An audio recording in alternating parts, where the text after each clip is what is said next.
Could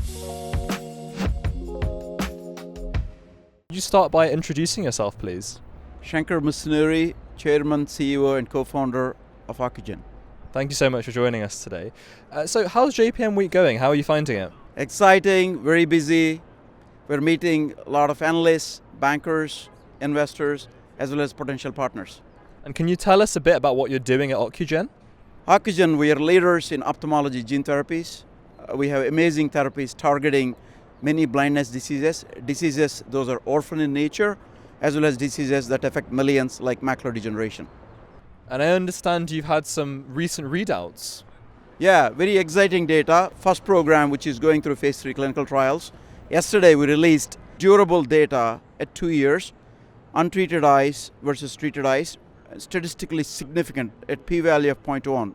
It is very exciting because not only the gene therapies are working the way we envisioned, and also showing long-term results, which is important. So the 2-year data is very exciting, and we're very thrilled about it.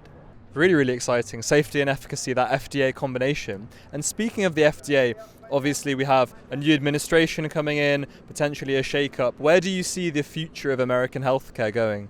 The new administration is all about efficiencies, and we are hoping they're going to make drug development process more efficient. I mean, we are working on diseases, those are orphan in nature.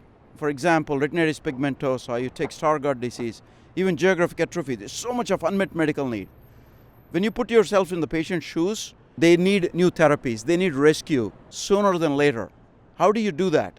Companies like us who are bringing game-changing gene therapies to clinical trials, we need a rapid, effective process so that we can test these in clinical trials, these gene therapies, take it to the market to rescue these patients from becoming blind. So we need to improve efficiencies. I'm hoping the new government is going to significantly improve efficiencies of the drug development process so the patients are ultimate winners. I certainly hope the patients are ultimate winners too. And lastly and finally, in 2025 at JPM Week, what do you feel are the hottest sectors in the industry? Obviously, there is a lot of emphasis on cancer, which is rightfully so, and we're hoping ophthalmology has few companies working on. Vision is so important for all of us, and I'm hoping there'll be more emphasis in ophthalmology starting here at JPM in 2025, continue to do so. Amazing. Thank you so much for joining us. Thank you for having me.